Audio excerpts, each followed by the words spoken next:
এই বাংলাদেশের রাজনৈতিক জগতে এবং আমাদের ধর্মীয় বিভিন্ন সেক্টরে এবং এই সামাজিক জীবনে এই গোনাটা চলছে না চলছে না?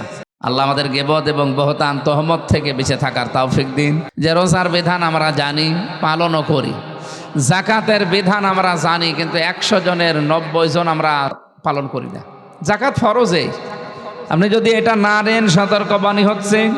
সূরা তাওবার 36 নম্বর আয়াতে আছে, ইয়াউমা ইউহমা আলাইহা ফি নারি জাহান্নামা ফাতুকওয়া বিহা ওয়া জিবাহুহুম ওয়া জুনুবুহুম ওয়া যুহুরুহুম হাযা মা কানাসতুম লিআনফুসিকুম ফাযুকু মা কুনতুম তাকনিজুন। ওই সম্পদ, ওই 2000 2500 টাকা কিয়ামতের দিন সাফ হবে, ওই আপনাকে কামড় দেবে আর বলবে আমি আপনার সেই মাল। এই শাস্তি পাওয়ার আগে আমার মনে হয় যেহেতু আল্লাহর সতর্কবাণী আমরা একটু মেনে চলি। আসসালামু আলাইকুম রহমতুল্লাহি ওয়া বারাকাতুহু। ফাউযু বিল্লাহি মিনাশ শাইতানির রাজিম। ইন্না আনজালনাহু ফি লাইলাতিন মুবারাকাতিন ইন্না কুন্না মুনজিরিন ফিহা ইফরাকু কুল্লু আমরিন হাকিম। সাদাকাল্লাহুল আযীম। মোবাইল যাদের আছে 1-2 মিনিট বন্ধ করে রাখেন, কারণ কোরআনের কথা যতটুকুই হোক এটা একটা ইবাদত। ওয়াইদা কুরিয়াল কুরআনু ফাসতামিউ লাহু ওয়া আনসিতু লাআল্লাকুম তুরহামুন। কোরআন শুনতে হলে যেহেতু এটা ইবাদত, চুপ থাকাও লাগবে এবং শ্রবণ করাও লাগবে। এজন্য আমরা ইবাদতটা অন্তত সময় যতটুকু হোক যেন নষ্ট না করি। এটা রাজনৈতিক অনুষ্ঠান না, এটা ইফতারি অনুষ্ঠান। আর যে সময় যেটা চলে ওই সময় ওইটা বলার নিয়ম, স্থান কাল পাত্র ভেদে কথা বলতে হয়। এখানে যদি আমি এখন হাসপাতালের রোগীদের বিষয়ে তুলে ধরি তো কথা হবে? রোগীদের বিষয়ে তুলে ধরা লাগবে হাসপাতালে গিয়ে। এই জায়গায় কথা বলা দরকার যে আমাদের রোজার অবস্থা কি এবং আমাদের যে দিন এখন চলছে এই দিনে আসলে কি করা দরকার।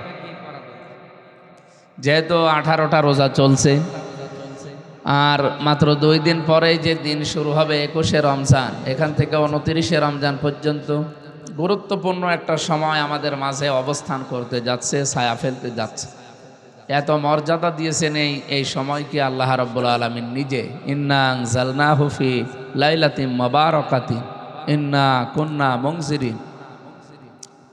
রাব্বুল আলামিন বলেন, অবশ্যই আমি কোরআনে কারীম নাজিল করেছি, এটা একটা বরকতময় রাতে, আর আমি নিজেই সতর্ক করছি। ইন্না কুন্না মুনজিরিন, নবীকে দিয়ে সতর্ক করাচ্ছে এ কথা আল্লাহ বলেন না। আল্লাহ বলেন আমি নিজেই সতর্ককারী। ফিহা ইফরাকু কুল্লু আমরিন হাকিম, এর ভেতরে গুরুত্বপূর্ণ সিদ্ধান্ত নেওয়া হবে। এই যে রজনীগুলো আছে 21 থেকে 29, এই বেজোড় রজনীতে যে কোনো দিন যেহেতু সবে কদর হয়ে যেতে পারে, আর এই আজটা সবে কদরের দিকে ইঙ্গিত করে বেশি। এই জন্য গুরুত্বপূর্ণ যত রকমের সিদ্ধান্ত আছে আল্লাহ রাব্বুল আলামিন 1 বছরের জন্য ওইটা ওই 21 থেকে 27 পর্যন্ত নেবেন। আর নিজে যেহেতু সতর্ক করছেন, সেই সতর্ক বাণীগুলো আল্লাহ আমাদের জানিয়েছেন কোরআনের মাধ্যমে। তার ভেতরে একটা, যেহেতু এখন আছি আমরা রমজানে, এই রমজানও কিন্তু আমাদের জন্য সতর্কতা। তাকওয়া শব্দের শাব্দিক অর্থই হচ্ছে সতর্ক বাণী, বেঁচে থাকা। এরপরে তাকওয়া শব্দের শাব্দিক অর্থ হচ্ছে বিরত থাকা। অনেক অর্থ আছে, তার ভেতরে আমার কাছে পারফেক্ট মনে হয় এই অর্থটা, যে তাকওয়া শব্দের শাব্দিক অর্থ আল্লাহর বিধান আঁকড়িয়ে ধরা, নিষেধগুলো ছেড়ে দেওয়া। এইটাই তাকওয়ার আসল বিধান এবং অর্থ। আমরা রমজানুল মোবারক এসেছিল যে উদ্দেশ্য নিয়ে, আমরা কিন্তু আল্লাহর ওই সতর্ক বাণীগুলো এখনো পর্যন্ত অনুসরণ করতে পারি না। আল্লাহর যত সতর্ক বাণী ছিল, সবচাইতে আমার কাছে সতর্ক বাণী মনে হয় গীবতটা। এটা প্রায় জায়গায় মহামারীর আকার ধারণ করেছে। গীবতকে মানুষ অনেকে ঘি ভাত মনে করে, এটা মেয়েদের ভেতরে আরো বেশি। আপনি নামাজ রোজা এইগুলো যে ফরজগুলো ছিল ওগুলো আদায় করেননি, আল্লাহ হয়তো আপনাকে শাস্তি দিলেও দিতে পারে। ফায়াগফিরু লিমান ইয়াশা ওয়া ইউআযযিবু মান ইয়াশা, আপনাকে শাস্তি দিলেও দিতে পারে, মাফ করে দিলেও দিতে পারে। কিন্তু আপনি যদি কারো অধিকার নষ্ট করেন, এই যে গীবত করে তার সম্মান নষ্ট করে দিলেন, গীবত করে তার অধিকার ছিল যেটা, সেটা আপনি আদায় করতে দেননি, এটার দ্বারা যে ক্ষতি করে ফেললেন এই ক্ষতি তাকে আপনি ফেরত দেওয়া লাগবে, নয়তো আপনাকে আল্লাহ মাফ করবেন। আমি কয়েক জায়গায় উদাহরণটা সেদিন আলামপুরে নাকি আলচারায় বলেছিলাম। বাংলাদেশে চোর চুরি করে ধরা পড়লে তার পেছনে কেউ নামাজ পড়ে না, কারণ সেটা কবিরা গুনাহ। এই কারণে অথচ আমরা তো দেখি এই যে গেবত করা, তহমত দেওয়া, মানুষের উপরে দোষ চাপিয়ে দেওয়া, যেটা সাংবাদিকরা করে, ইউটিউবাররা করে, এমনকি আমরাও করি। এমনকি অনেক মানুষ এখন এই দোষ চাপিয়ে দেওয়ার ক্ষেত্রে অগ্রগামী ভূমিকা পালন করছে। বাংলাদেশের কিছু নামধারী আলেম ওলামা, মসজিদের ইমামেরা, খতিবেরা, পীরেরা, এরা উঠে পড়ে লেগেছে। যে কাজ যে করে নাই তার উপরে সেই দোষ চাপিয়ে দিলে দুইটা ক্ষতি হবে। এক নম্বরে ওই লোকটার অপরাধ আল্লাহ মাফ করবে, যাকে আপনি এই দোষ চাপিয়ে দিলেন, কারণ সেটা করে নাই। দুই নম্বরে আপনাকে দিয়ে এই গোনা আল্লাহ দুনিয়ায় করাবে, এরপরে আপনার মরণ হবে। অথচ এইটা বাংলাদেশে এখন অহরহ চলছে না, চলছে না? সবাই এই কাজে লিপ্ত। আমরা শুধু সাংবাদিকদের নাম বলছি, আলেমদের নাম বলছি না, সবাই আমরা এই কাজে এখন লিপ্ত। গীবত তো আছে, কিন্তু তহমতটা এখন বেশি। এই বহতান বলা হয় আরবিতে যাকে। এত বড় মারাত্মক অপরাধ এটা। বহতান কেউ যদি করে, কোরআনে কারিমের শাস্তি হচ্ছে এই লোকটাকে বেত্রাঘাত করা পর্যন্ত। কোনো নিরপরাধ এবং সতী সাধবী কোনো মেয়ে লোকের ওপরে কেউ যদি একটা দোষ চাপিয়ে দেয় জেনার বা ব্যভিচারের, আর যদি সাক্ষ্য প্রমাণ জোগাড় করতে না পারে, কোরআন জানিয়েছে তাকে কমপক্ষে ৮০টা বেত্রাঘাত করা লাগে। এটা সূরা নিসার ৪ নাম্বার ৫ নাম্বারে আয়াতগুলোতে আছে। সম্মানিত রোজাদার ভাই এবং বোনেরা, যেহেতু আল্লাহ সতর্ক করছেন আমাদের এই বিষয়ে, এরকম ৫০০টা সতর্কবাণী আছে। আমরা আজকে থেকেই, আমি নিজে সহ প্রত্যেকেই সতর্ক হব। নামাজ, এটা তো আর ওয়াজ করার দরকার নেই মুসলমানের কাছে। মুসলমান যদি নামাজই না পড়ে তো আর মুসলমান থাকে? রোজার বিষয়ে ওয়াজ করা লাগবে না, মেয়েদের বিশেষ করে, ওরা অন্য কাজ না করলে আবার রোজা রাখে। এরপরে আরও হজ আর যাকাত যেহেতু সম্পদের সাথে সম্পৃক্ত, সবার যেহেতু ওই ক্যাপাসিটি নেই, ওটা বাদ দিলাম। তারপরেও আমার মনে হয় ওইটাও বলা দরকার, কারণ ওটা একটা সতর্কবাণী। আর আমরা এখানেই যদি সব বলে ফেলি, আমার এখন আরও 2টা অনুষ্ঠান আছে, ওখানেও বলা লাগবে। তা আমরা হজের বিষয়টা যেহেতু অনেক টাকার বিষয়, যাকাতের বিষয় কিন্তু এত টাকার বিষয় না। আপনি খেয়ে দিয়ে 52.5 ভরি 52 তোলা এই রূপার পরিমাণ টাকা পয়সা আপনার কাছে এখন যদি থাকে, খেয়ে দিয়ে ঋণ পরিশোধ করে আপনাকে যাকাত মাস্ট বি দেওয়া লাগবে। এবং এটা দেবেন কোথায় কোথায়? খালি এতিমখানা খুঁজে বেড়াবেন আর শুধু লিল্লা বোর্ডিং খুঁজে বেড়াবেন, দিয়ে বেড়াবেন না। কোন জায়গায় দেবেন? আল্লাহ সেই খাত কোরআনে কারিমে দিয়েছেন। সূরা তাওবার 60 নাম্বার আয়াতে আছে যে যাকাত এই পরিমাণ সম্পদ থাকলে দেওয়া লাগে, আর এখানে দেওয়া লাগে। সাধারণ মানুষ তো দূরের কথা, এখন তো অনেক আলেমও জানে না যে যাকাতের এই মাসলাগুলো কোরআনে কারিমের কোন আয়াতে আছে, অনেকে জানেও।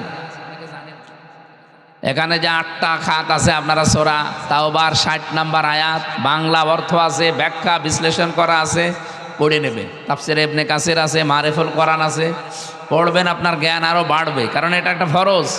এই সতর্কবাণী কেউ যদি না শোনে, না মানে, এই সম্পদগুলো, মনে হচ্ছে আমি আর কয় টাকার মালিক, যাকাত দেবো, দিলেন না। মনে করেন আপনার এবছরে 2000 টাকা যাকাত ছিল, দেননি। 2000 টাকা যাকাত কি খুব বেশি টাকা থাকা লাগে? 100 টাকায় মাত্র আড়াই টাকা। আপনি হিসাব করে দেখেন 1 লাখ টাকায় কত হয়? 1 লাখ টাকায় 2500 টাকা, তাহলে 1 লাখ টাকার মালিক আপনি না? একটা গরু বিক্রি করলে তো 2.5 লাখ টাকা হয়ে যায়। যে সেই হিসাবে আমার মনে হয় বাংলাদেশ যদিও গরিব কথা বলা হয়, এদেশে বহু মানুষের যাকাত ফরজ আছে, কিন্তু তারা দেয় না, কারণ হিসাবও জানে না। শুধুমাত্র টাকা পয়সার যাকাত না, জমি জায়গার ফসলেরও যাকাত আছে, যেসব ওসর বলা হয়। বিভিন্ন জিনিস, এমনকি লিকুল্লি সাইজিং যাকাতু বা যাকাতুং জাসাদি সাওম, শরীরেরও যাকাত আছে।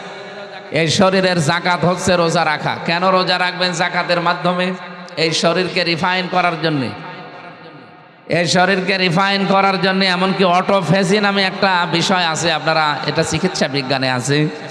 আমাদের এই শরীরে 11 মাস খাবার খেয়ে খেয়ে যে কোষগুলো দুর্বল হয়ে যায় এবং যে কোষগুলো আগ্রাসী ভূমিকা পালন করার জন্য উদ্বুদ্ধ হয়, এদেরকে দমন করা আর এই মরা কোষকে অন্তত সচল করার জন্য রোজার বিকল্প এই পৃথিবীতে আর কিছু নেই। বিজ্ঞান জাপানের এক বিজ্ঞানী এটা প্রমাণ করে সে নোবেল পুরস্কার পর্যন্ত পেয়েছে। ওসামি নাম তার, ওসামি। তা আমরা আল্লাহর এই সতর্ক বাণীকে আপনাদের সামনে উপস্থাপন করতে চাচ্ছি এইভাবে যে রোজার বিধান আমরা জানি, পালনও করি। জাকাতের বিধান আমরা জানি, কিন্তু 100 জনের 90 জন আমরা পালন করি না। জাকাত ফরজে, আপনি যদি এটা না নেন সতর্ক বাণী হচ্ছে। সূরা তাওবার 36 নম্বর আয়াতে আছে, ইয়াউমা ইউহমা আলাইহা ফি নারি জাহান্নামা ফাতুকওয়া বিহা ওয়া জিবাহুহুম ওয়া জুনুবুহুম ওয়া যুহুরুহুম হাযা মা কানাসতুম লিআনফুসিকুম ফাযুকু মা কুনতুম তাকনিজুন। ওই সম্পদ, ওই 2000 2500 টাকা কিয়ামতের দিন সাফ হবে, হয়ে আপনাকে কামড় দেবে আর বলবে আমি আপনার সেই মাল। এই শাস্তি পাওয়ার আগে আমার মনে হয় যেহেতু আল্লাহর সতর্ক বাণী আমরা একটু মেনে চলি। গীবত থেকে আমি সহ প্রত্যেকে, বহতান থেকে, এই তহমত দেওয়া থেকে, মানুষের উপরে দোষ চাপিয়ে তাকে সমাজের সামনে কালার করা, কাউকে ইনসাল্ট করা, ছোট করা, এই সমস্ত গোনা সব কোরআনে আছে। এগুলো সব সতর্ক বাণী। আল্লাহ আমাদেরকে, এটা সূরা হুজুরাতের ভেতরে আছে, লা ইয়াসখার কওমুম মিন কওমিন আসা ইয়াকুনু খায়রাম মিনহুন্না। কোনো ব্যক্তি, কোনো গোষ্ঠী যাতে কোনো ব্যক্তি কোনো গোষ্ঠীকে ছোট না করে, কারণ তাদের চাইতে কোনো দিক থেকে কোনো না কোনো দিক থেকে সে আল্লাহর কাছে উত্তম কাছে এবং তার ইমানের দিক থেকে। আপনি হয়তো তার বরাবর যেতে পারেননি, অথচ এক কথা তার নামে বলে তাকে আপনি সমাজের সামনে ছোট করে দিলেন, কালার করে দিলেন। এই যে সম্মান নষ্ট করলেন তার, এ যতদিন পর্যন্ত আপনাকে মাফ না করবে আপনার কোনো মাপ নেই। এ বাংলাদেশের রাজনৈতিক জগতে এবং আমাদের ধর্মীয় বিভিন্ন সেক্টরে এবং এই সামাজিক জীবনে এই গোনাটা চলছে না চলছে না? আল্লাহ আমাদের গীবত এবং বহতান তহমত থেকে বেঁচে থাকার তৌফিক দিন। এরকম সতর্ক 500টা আছে কোরআনে, কোরআন পড়বেন 500টা পাবেন। আল্লাহ আমাদেরকে সবগুলো সতর্ক বাণী জেনে মেনে চলার তৌফিক দিন, আমিন। আর মাত্র 10-11 মিনিট আছে নামাজের। আপনাদের তো নামাজ আরম্ভ হয়ে গেছে, আমরা যেখানে পড়বো 10 মিনিট আছে, ওখানে যে হয়তো আসর পড়বো আলামপুরে না, এখানে পড়তে গেলে ওই অনুষ্ঠানটা বাতিল যাবে। অনেকগুলো অনুষ্ঠান সাজানো থাকে, তো যতটুকুই বলেছে আল্লাহ তুমি আমাকে সহ আজকে আমার সাথে যারা মেহমান এসেছে, অনেক হাজি আছে আজকে আমার সাথে, অনেক ইসলামী আন্দোলনের কর্মীরা আছে, তাদের সবাইকে আমল করার তৌফিক দাও। সম্মানিতা মা এবং বোনেরা যারা পর্দার আড়ালে বসে আছে তাদেরকেও রোজার হক আদায় করি এই গোনা থেকে বেঁচে থাকার সুযোগ দাও, আল্লাহুম্মা আমিন। রব্বির হামহুমা কামা রব্বায়ানি সগীরা। আল্লাহুম্মা গফিরলি ওয়ারহামনি ওয়াহদিনি ওয়াফিনি ওয়ারযুকনি ইয়া রাব্বাল আলামিন। আল্লাহ তাআলা, স্বর্গ তোমার জান্নাতের নাম, বেহেশতের নাম। এই এলাকাকে তোমার বেহেশতের মতো তুমি বানিয়ে দাও। সারা জীবন তোমার কাছে আমরা মোনাজাতে বলি, রব্বানা আতিনা ফিদ দুনিয়া হাসানা ওয়া ফিল আখিরাতি হাসানা ওয়া কিনা আযাবান নার। যে দুনিয়ায় শান্তি দাও, দুনিয়ায় স্বস্তি দাও, নিরাপত্তা দাও।